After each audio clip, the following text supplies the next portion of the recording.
В Чувашской государственной филармонии завершилась церемония презентации вышитой карты России. Зрителям мощный оберег нашей страны, так карту называют мастера, которые трудились над ее созданием, представила амбассадор проекта «Народная артистка России» Надежда Бабкина.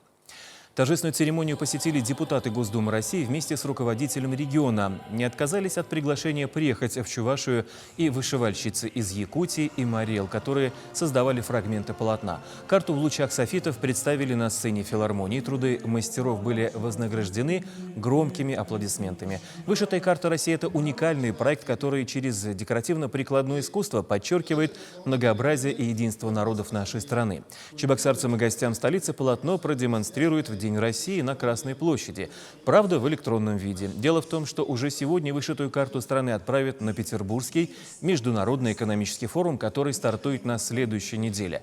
Более подробно о торжественной церемонии презентации карты мы расскажем в нашем вечернем выпуске в 21:05.